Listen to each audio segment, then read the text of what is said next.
예, 여러분 한 주일 동안 또 잘 지냈습니까?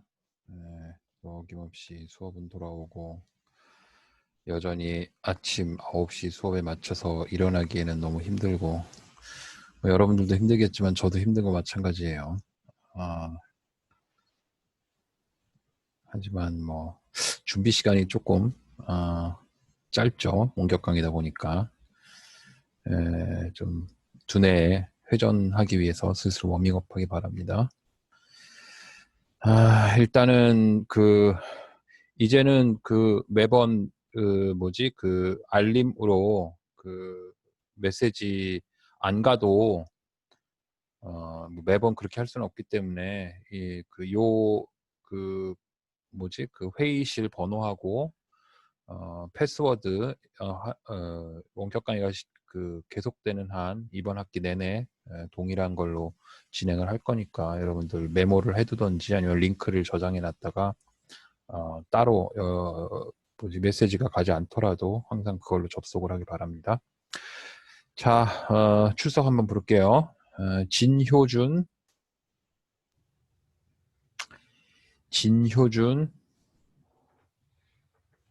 여지훈,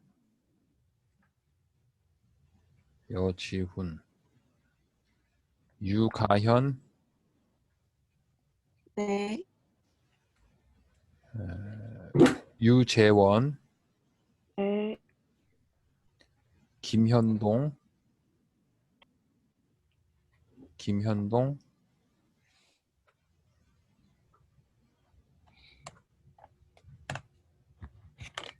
곽세희, 네. 박나래,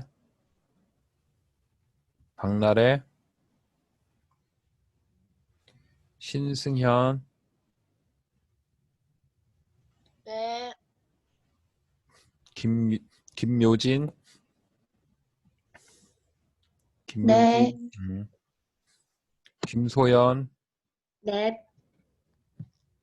서정현,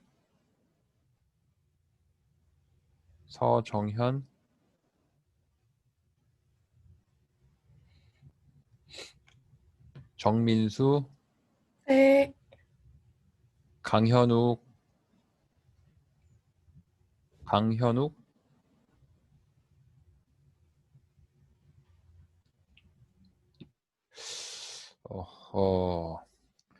구다송, 네.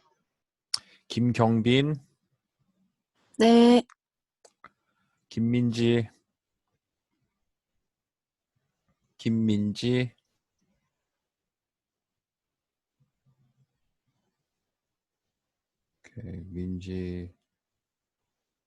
김병우, 네. 김영은, 네. 김예림, 네. 나윤진, 네. 박수성, 잠깐만, 수성이가 네. 아까 채팅, 박주영이구나. 오케이. 박주영은 지금 마이크가 좀 안 된다고 했고, 박채희, 신찬희, 네. 오케이. 유지아, 네. 윤서준, 네. 이주현, 네. 장지운, 네. 조영웅,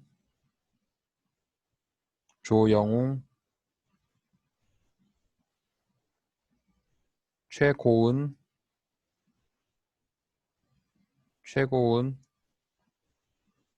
네. 고은이 왔어요? 좀 느린 거구나. 오케이. 최지환, 네.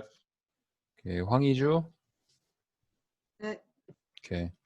아니, 사실은 뭐 이게 이 줌에 한 화면에 다 안 잡히더라도 이렇게 화면 보고서 출석을 체크해도 되지만 한 번씩 이름 부르면서 마이크 상태 체크하기 위해서 겸사겸사 부르는 거니까 여러분들 이거 출석 부를 때 마이크 테스트 한다고 생각하고 한 번씩 체크를 하고. 그나저나 오늘 왜 이렇게 결석이 많냐? 어? 아, 결석이 너무 많은데. 김민지 늦게 온 사람들은 저기 뭐야 그 채팅방에다가 그 메시지를 남겨놓으면 쉬는 시간에 제가 반영해서 출석 체크할게요. 아, 이런. 또 슬슬 또 그 시작이 되나? 어? 또 여러분들 또 그 흔히 예방주사라고 얘기하는 나의 잔소리가 또 시작돼야지. 정신들 차려 좀 이제. 에? 에. 한 가지 여러분들 다 잘 알고 있겠지만은 우리가 3학점인 경우에 원격 강의 진행의 그 기준되는 시간이 75분이고 3학점당 물론 상호작용을 포함하는 거죠. 근데 상호작용이라는 건 이제 그 뭐지 여러분들 동영상 강의 볼 때 퀴즈 나오거나 그렇게 이제 퀴즈가 여의치 않은 경우에 이제 과제나 뭐 그 세미나식의 토론이나 뭐 이런 것들로 대체가 되는데 그러면은 우리가 요거 그 1부 순서, 2부 순서 정도 하면 그 시간이 다 가는데 혹시라도 내가 진도를 못 나가거나 아니면은 좀 더 이렇게 좀 보완해서 내용이 있다라고 하면은 3부까지 갈 수도 있어요. 그러니까 여러분들 그거는 좀 양해를 바랍니다. 그래도 뭐 그 가끔 가다가 이제 이 원격 강의를 그 기존에 있는 그 뭐지 그 강의 시간표 하고는 좀 다르게 뭐 1시간 일찍 시작하거나 좀 늦게 시작하거나 하는 교수님들이 계셔서 수업이 그러니까 3부, 4부까지 좀 이렇게 막 그 하다 보면 수업이 겹치는 사람들이 좀 생기더라고. 그럴 경우에는 그냥 뭐 내가 양해를 해줄 테니까 그 메시지를 남기고 조용히 가시면 되는데 어쨌든 그렇게 그 참고적으로 알아두세요. 뭐 지난 학기 때 다들 많이 해봐갖고 익숙하겠지만 또 이번 학기에 새로 복학한 친구들이 있어서 겸사겸사 그 얘기를 했습니다. 그 늦게 온 사람들은 채팅방에 이렇게 메시지 남겨놓으면 내가 쉬는 시간에 반영해서 정정을 하겠습니다. 그리고 이거 뭐 채팅하고 이런 것들이 다 기록이 되기 때문에 나중에 확인할 수 있으니까 걱정하지 마세요. 자, 예. 오늘은 우리가 1학기 때 했던 내용들 한번 쭉 한번 복습하기로 했었죠. 여러분들 복습 계속해서 하는데 그냥 내가 그냥 일방적으로 얘기하면 좀 의미가 없으니까 여러분들한테 질문을 좀 하겠어요. 다 기억을 하고 있는지 없는지 물어보겠습니다. 자, 가장 중요한 것은 이제 연극의 본질적 개념에 대해서 굉장히 강조를 해서 얘기를 했고, 그 다음에 그 연출이라는 예술 창작의 매체가 가지고 있는 특성, 그러니까 다른 예술 매체들하고는 비교해서 연극만이 가지고 있는 특성에 대해서 많이 강조를 했는데, 우리 누가 한번 얘기를 해볼까? 박수성.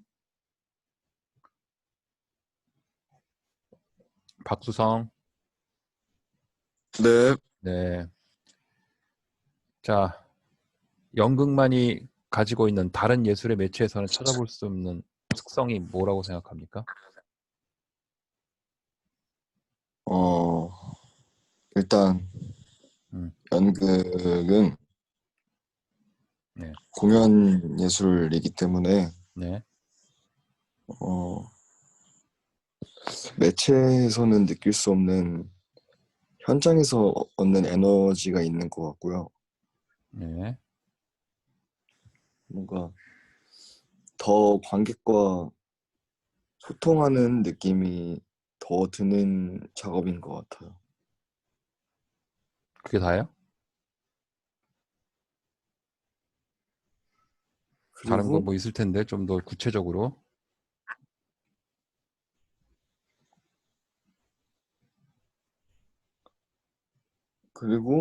네. 공동체 작업이죠. 영화도 공동체 작업인데? 그죠?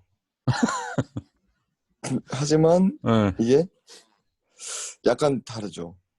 그러니까 어떻게 다르냐고 그걸 물어본 거잖아. 그거 그게 이제 음, 더 음, 음, 음.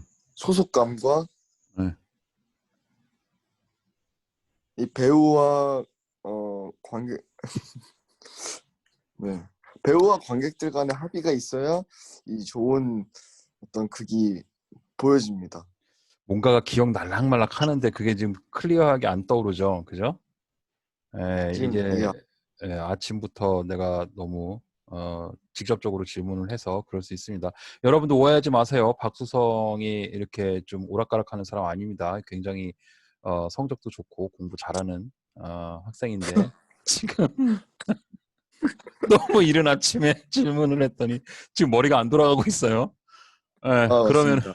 그러면은 수성이가 이런 느닷없는 질문을 누구에게 패스를 하겠어요? 한 명 지목해 보세요. 저는 네.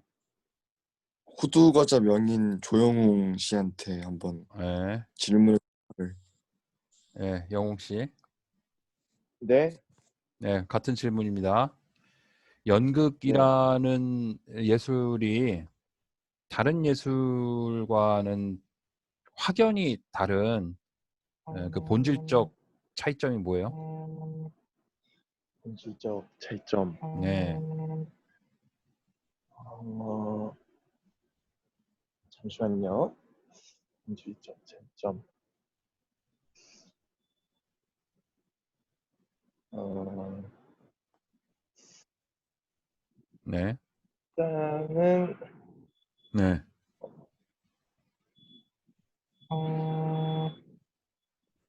본질적 차이.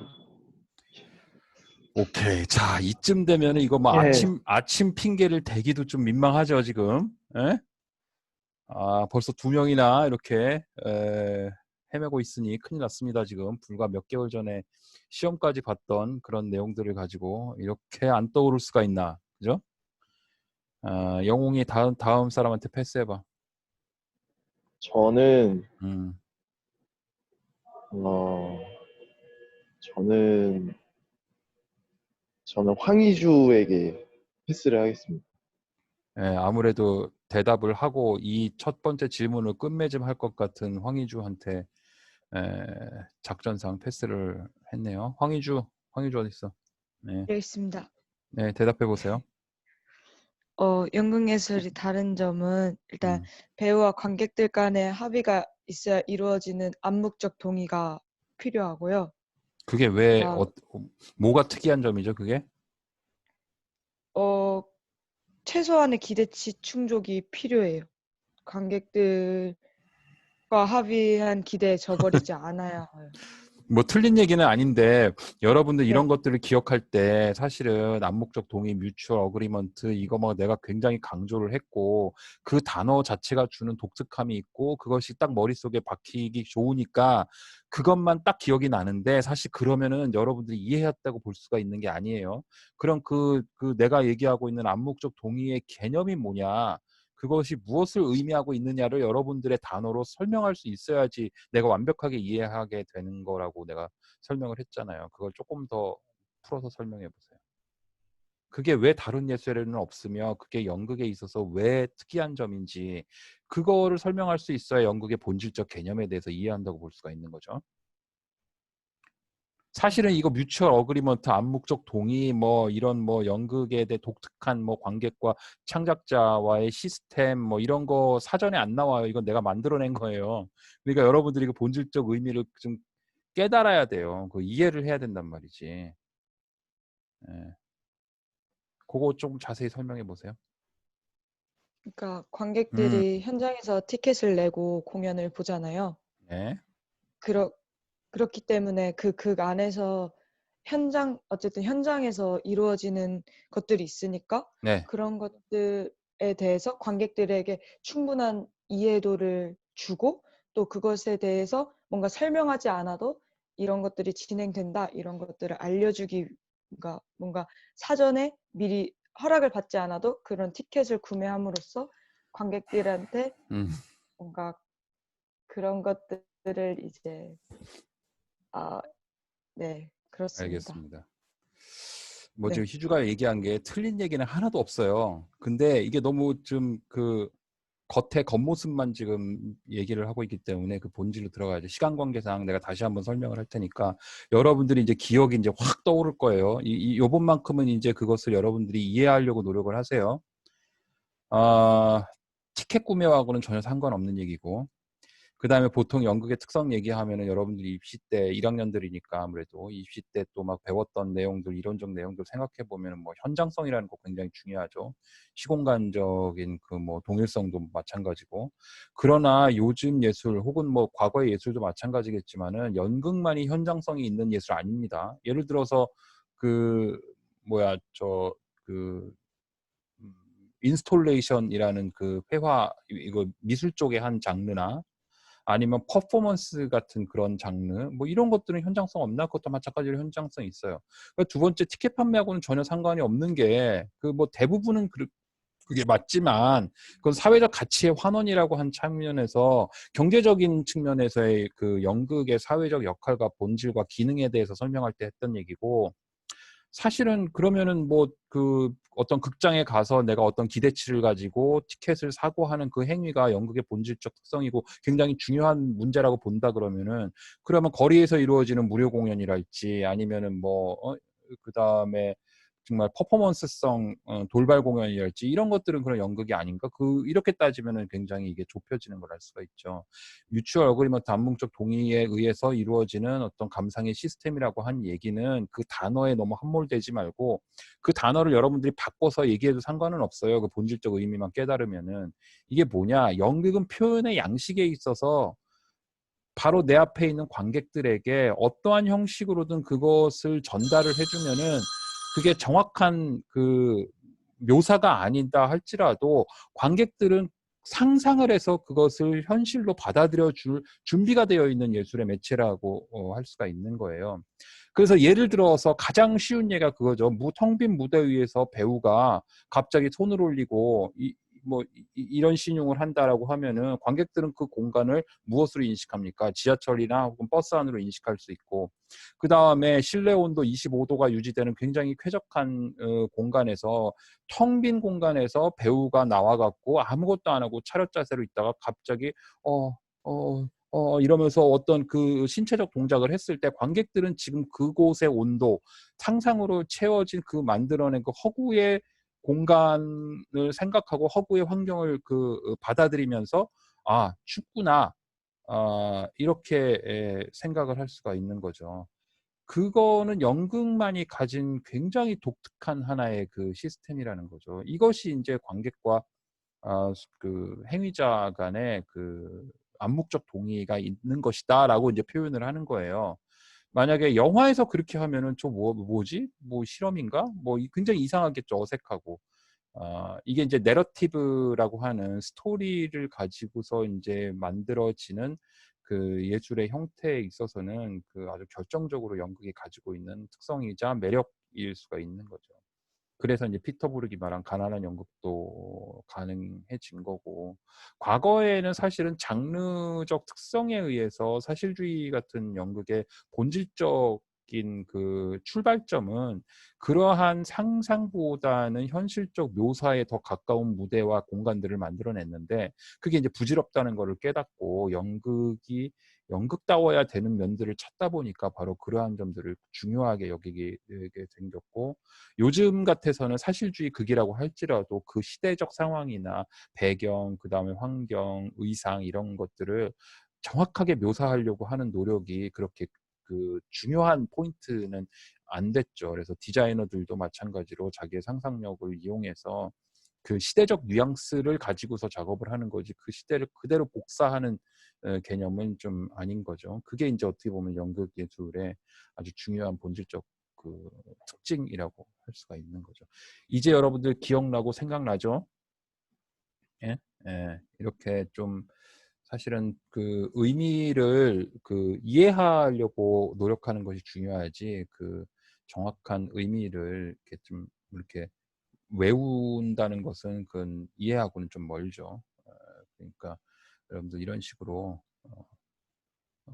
좀 이렇게 연극 연극이 가지고 있는 그 개념적 특성에 대해서 그 본질적인 개념적 특성에 대해서 완벽하게 이해를 하고 있어야 굳이 애써서 내가 무언가를 하지 않는다 하더라도 내가 나중에 연기를 하거나 연출을 하는 그 행위 속에서 이게 자연스럽게 발현이 돼요. 그래서 인제 그 이해가 굉장히 중요한 것이거든요. 예. 오케이. 자, 넘어갑시다. 지금 너무 많이 시간을 잡아먹어서. 자, 그러면 그 두 번째로 또 중요한 개념이 있죠. 여러분들 내가 어찌 보면은 다소 너무나 기초적이고 뭐라 그럴까? 지금 실제로 내가 연극이라는 기술을 배워서 무대 위에서 뭔가를 형상화하고 연기를 해내고 하는 그런 어떤 것과는 그런 그 실기적인 것과는 차이가 없이 자꾸 무슨 미학적인 얘기하고 연극의 본질적인 얘기하고 뭐 이런 이유는 여러분들이 이거를 이해하지 못하고 바로 실기적 기술의 연마로 들어간다라고 하면은 진짜 뭐라 그럴까? 그 좀 기계적인 연기자? 뭐 기계적인 예술자? 그러니까 어떻게 보면 약간의 크래프트에만 치중한 그런 사람들이 돼요. 그런데 인제 이렇게 이러한 부분들을 그 좀 강조할 수 있는 시간적 여유가 없어요. 왜냐하면 2 학년, 3 학년 계속 학년이 올라갈수록의 그 기술적 연마라고 하는 그 부분도 굉장히 광범위하고 할 게 너무나 많기 때문에 계속해서 이 얘기를 강조할 수가 없거든요. 그래서 일부러라도 나는 1 학년 때는 이런 어떤 뭐가 예술가적 기질과 정신과 그들의 철학과 태도 뭐 이런 것들을 좀 중점적으로 지금 여러분들한테 좀 좀 심어 놓기 위해서 다져 놓기 위해서 좀 노력을 하는 것이니까 좀 어 힘들더라도 여러분들 받아들이고 이해를 해야 됩니다. 그 맥락에서 여러분들 그 예술이 가지고 있는 혹은 연극이 가지고 있는 사회적 역할과 가치에 대해서 얘기를 했죠. 연극뿐만이 아니라 다른 모든 예술도 마찬가지지만 그것을 수용하는 사람들, 관객, 그것을 받아들이고 우리가 창작해낸 그 결과물들을 가지고 뭔가 이 그 공감하고 소통하는 그 부분이 이루어지지 않으면 사실은 예술은 완성이 될 수가 없어요. 그냥 나 혼자만 하고 예술가들끼리만 하고 하면 그게 도대체 무슨 의미가 있는 거죠. 그러니까 이거는 어떻게 보면은 우리가 1 학기 때도 한번 얘기했던 그 예술의 본질적인 그러니까 연극만이 아니라 예술이라고 하는 행위 전체에 대한 본질적 개념에도 굉장히 중요한 부분이죠.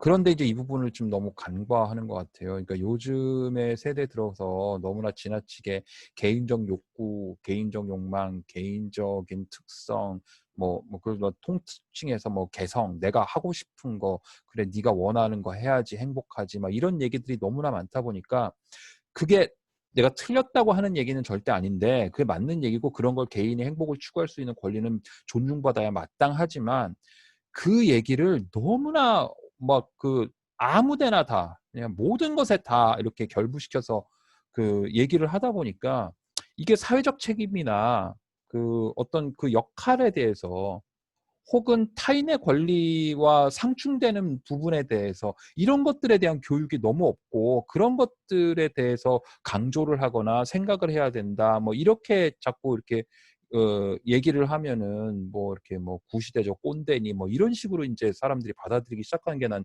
되게 약간 좀 뭐라 그럴까 좀 무섭거든요. 그러니까 지금 우리가 겪고 있는 사회적 현상을 보더라도 뭐 대부분의 사람들은 이 공동체적인 그 이익과 공동체적인 목적을 위해서 자기 자신의 어느 정도의 권리나 자유를 조금씩 희생하면서 그것을 추구하려고 노력하죠. 공동체를 최우선으로 두고 개인적 뭐라 그럴까, 그 존재감이나 가치, 개인의 가치, 개인의 그 자유, 권리 이런 것들을 그냥 억압하는 것은 그거는 전체주의죠. 그거는 있을 수가 없는 일이지만 그렇다고 해서 개인의 권리가 최우선한다, 개인의 자유가 그 어떤 뭐라 그럴까 가치보다 우선한다. 이거는 또 굉장히 잘못된 거죠. 그거는 거의 뭐 약육강식의 뭐 동물들의 세계 보다도 더 못한 세상이 돼 버리는 거죠. 그래서 그것을 어느 정도 밸런스를 맞추면서 살아가야 되는에도 불구하고 요즘 들어 갖고 너무 집단 이기주의가 너무나 심해지는 것 같아서 난 정말 좀 부끄럽기도 하고 좀 공포스럽기도 하고 그렇습니다. 그 집단 이기주의라고 하는 것은 사실은 그 어떤 사회적 계층에서나 다 동일하게 드러나요. 그러니까 뭐 드러나지 않은 아주 교묘하고 막 숨어서 뒤에서 일반 사람들은 잘 모르게 막 그 움직이는 또 집단 이기주의 세력들도 있긴 있어요. 막 이게 겉으로 드러나지 않아서 그렇지. 그러니까 뭐 다들 저마다 다 그런 것들만 추구를 하니까 너무나 무서운데, 이 사회적 현상의 얘기를 왜 꺼내냐 하면은 여러분들 예술가들도 어떻게 보면은 그런 좀 지나친 어떤 개인주의적인 사고방식에 빠져들 위험성이 너무나 크고, 사실은 그런 사람들이 너무 많아요. 난 이게 너무 걱정이야. 왜냐면 아까도 얘기했지만 예술적 본질은 그것을 받아들여주는 사람들이 있어야지만 이게 최종적으로 완성이 되는데, 그냥 나 잘난 맛에 내가 하고 싶은 것이라고 하면서 연극을 하고 음악을 하고 영화를 하고 거기에 대해서 사람들이 받아들여지지 않거나 공감을 못하면은 아 그래 뭐 너는 네 마음대로 해라, 나는 나 하는 거 한다, 이런 식의 태도를 갖고 있는 사람들이 너무 많아요. 그러니까 이것도 마찬가지로, 그러니까 그 내가 살고 있는 동시대의 대중들이 내가 만들어낸 창작해낸 작품들을 어느 정도 수용을 할지에 대해서 지나치게 생각을 한다 그러면 그거는 대중예술이 되겠죠. 그건 트렌드란 말이에요. 그렇게 가는 것이 나쁘다는 소리가 아니라 그거는 좀 약간 길이 다르죠. 그러면은 순수예술 쪽에서는 대중예술도 마찬가지겠지만은 어느 정도 밸런스를 맞춰가면서 그거를 해야 되는데, 지나치게 나 혼자만의 길을 간다라고 하는 것은 그거는 좀 극과 극으로 나타내죠. 왜 극과 극이라고 표현하냐면, 하나는 예술의 본질을 모르는 사람들이 하는 행동이 그 한쪽의 극이고, 다른 한쪽의 극은 정말 이 사람이 시대를 앞서 태어난 정말 초월적인 천재라서 너무나 이 그 앞서가는 바람에 지금 현재는 받아들이지 못하지만 인제 그가 인제 남긴 족적이나 노력이나 시각이나 이러한 작품들이 '아 이런 게 있었구나.'라고 그 세상이 늦게 깨닫을 수 있는 그런 사람들도 분명히 존재를 하기 때문에 극과 극이라고 표현을 한 거예요. 그런데 보면은 그 동시대의 공감을 못 이끌어내는 사람들은 다 자기가 천재지. 어? 다 자기가 내가 너무 개인주의적인 사고에 빠져 갖고서 이 본질적인 것을 이해를 못하고 밸런스나 균형을 맞추지 못했다라고 고백하는 예술가는 거의 없어요. 다 그냥 자기가 천재라고 생각하지. 그러니까 이런 것들이 좀 그 균형을 이루면서 생각을 해야 돼요. 그러기 위해서 똑같은 그 맥락에서 여러분들 그 내가 얘기했던 사회적 역할이나 기능, 가치에 대한 얘기는요. 예술가들이 이 시대에서 수용될 수 있는 그들의 작품이 아니라 예술가들의 역할이, 혹은 예술가들이라는 존재의 가치가 이 시대에서 소중하게 생각되고 혹은 받아들이고, 저들은 우리가 살아가는데 굉장히 필요한 사람이야라고 하는 그 인식을 만들어내는 데 결정적인 역할을 할 수밖에 없는 거죠. 그러면서 내가 굉장히 가슴 아픈 말 얘기를 했잖아요. 작년 그 1학기 때. 어? 세상에 의사가 없으면 굉장히 큰일 날 것처럼 얘기하잖아요. 사실 지금 의사 그들이 이번에 그 뭐 파업하고 뭐 그 내가 뭐 아는 사람들이 의사가 많아갖고 함부로 얘기하기 좀 미안하지만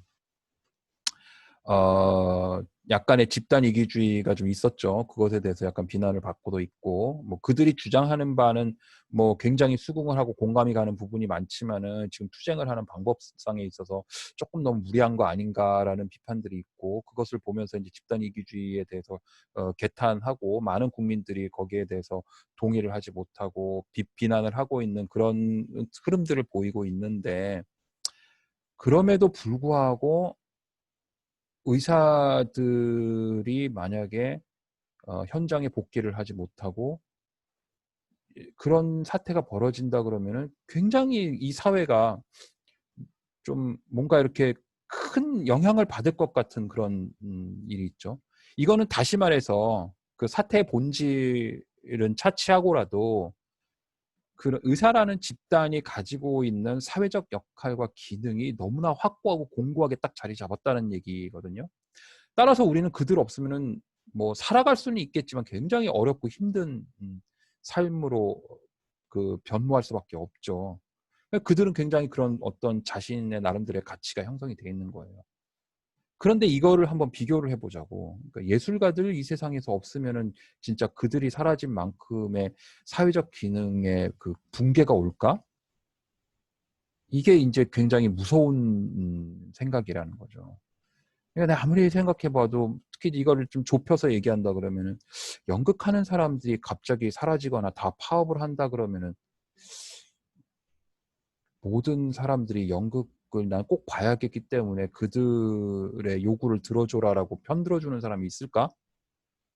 아, 이게 정말 좀 소름 돋는 얘기죠. 어? 실제로 7년 전인가 한 5년은 넘었고 왜냐하면 내가 그때 프랑스에서 공연을 하기로 그 프랑스 배우들하고 이렇게 뭔가 이렇게 다 그 약속이 되어 있었는데 그때 갑자기 프랑스의 배우들이 전체가 다 그 파업을 했어요. 그래갖고 그 파업이 꽤 길었어. 그 그러면서 그 축제 자체가 완전히 올스톱 돼 갖고서 좀 그 힘들었던 경험이 있었거든요. 뭐 힘들었다기보다는 뭐 배우들을 교체해서 하고 뭐 공연을 못 했죠, 그때. 그런 경험이 있었어요. 그런데 그때 당시에 배우들이 파업하는 거에 대해서 물론 프랑스 국민들의 그 많은 사람들이 굉장히 그 화가 나고 막 얘기를 했지만 근데 정말 깜짝 놀랐어요. 그 거의 반이 넘는 그 대중들이 배우들이 없으면은 안 된다라는 그런 그 사고방식을 가지고 굉장히 서포트를 많이 하더라고. 만약에 우리나라의 그 연극 배우들이 우리의 처우를 개선해 달라 그 세금으로 조성된 그 예술기금이 너무 터없이 부족하니까 그거를 10배를 늘려서 연극 배우들이 그 돈 걱정하지 않고 매일같이 기본수당 최소한 200만 원씩 받으면서 연극 배우로 등록만 하면 그렇게 대우를 해주고 내가 만약에 배우의 그 능력을 업그레이드하기 위해서 피아노를 배운다든지 아크로바틱을 배운다든지 뭐 성악을 배운다든지 그런 레슨을 할 때 자기 개발 비용으로 한 달에 그 50만 원에서 100만 원씩 나한테 지원해 달라. 이거 모두 세금으로 그 기금을 조성해 달라라고 만약에 대학로에서 머리에 띠두르고 피켓 들고 시위를 하고 이것을 받아들여지지 않기까지는 우리는 절대로 연극을 올릴 수 없다라고 주장한다 그러면은 세상이 어떻게 받아들일 것 같습니까? 지금 내가 한 내용들이 그때 프랑스 배우들이 그 데모하면서 했던 내용들이에요. 근데 그 프랑스에서는 받아들였거든요. 우리나라는 이게 인식의 차이입니다. 이게 그러니까 어떻게 보면은 소위 말해서 어떤 국가에서는 어떤 사회적 그 집단에서는 예술가들이 가지고 있는 역할과 기능에 대한 인식과 그리고 그들의 사회적 가치를 사람들이 그 구성원들이 그만큼 받아들이는 사회가 있는가 하면 우리나라는 그 못 받아들이잖아요. 예? 그래서 내가 하고 싶은 말은 여러분들 연극을 공부를 하고 전공을 하고 연기자로서 훌륭하게 성공을 하고 그 이유를 물어보면은 뭐 돈을 벌고 싶어서요, 뭐 스타가 되고 싶어서요, 아니면 무대 위에서 서 있을 때 내가 살아있음을 느껴요. 다 좋아요. 그거 나쁘다고 하는 얘기 절대로 아닙니다. 그 개인적 행복 추구를 위해서 당연히 누려야 될 권리고 우리가 또 자본주의 경제 체제에서 살면서 아니 배우하면서 연기하면서 돈 버는 것이 목적이라는 게 왜 비난받아야 돼요? 그거 당연히 뭐 비난받을 일 절대 아닙니다. 부정한 방법으로 하는 거는 안 되겠지만은 정당하게 버는 거는 당연히 벌어야죠. 그거를 왜 비난할 수 있습니까? 그런데 문제는 그것만이 전부면은 아까 얘기했던 이 사회적 가치에 대한 게 전혀 없는 거예요. 그러니까 완전히 순전히 개인적 가치만 추구하겠다라는 거 아니야. 그러면 그것을 받아들여준 관객들은 뭐가 되느냐 말이죠. 어? 니네들은 내가 잘나서 니네들이 나를 서포트하는 거니까 뭐 이런 식의 인식을 갖고 있는 아이돌들이 팬들한테 함부로 하고 막 이랬다가 문제가 가끔 되기도 하잖아요. 다 그런 건 아니겠지만 그런 인식을 갖고 있는 스타들의 눈에는 팬들이 뭐로 보일까? 아마 티켓이나 돈으로 보일 수도 있을 거예요. 실제로 우리나라의 뮤지컬 같은데 원톱이나 이런 굉장히 팬덤이 많은 그 친구들을 그 캐스팅을 하는데 그 뭐 내가 그 얘기도 해줬죠. 그러니까 최고 많이 그 올라갔을 때가 뮤지컬에서 그 회당 8천까지 받은 적이 있다고.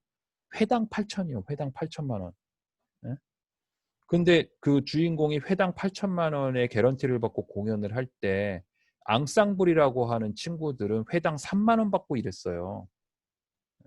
이런 차이가 아무렇지도 않게 받아들여지는 것은 이것은 진짜 어떤 그 사회적 가치에 대한 의미나 생각들이 전혀 없는 그런 거죠. 순전히 그냥 돈의 논리로만 생각하는 것밖에 안 되는 거죠. 그래서 여러분들이 '내가 연극을 왜 할까? 내가 왜 연기자로서 성공해야 되나? 내가 왜 연출 혹은 감독으로서 성공하고 싶은가?'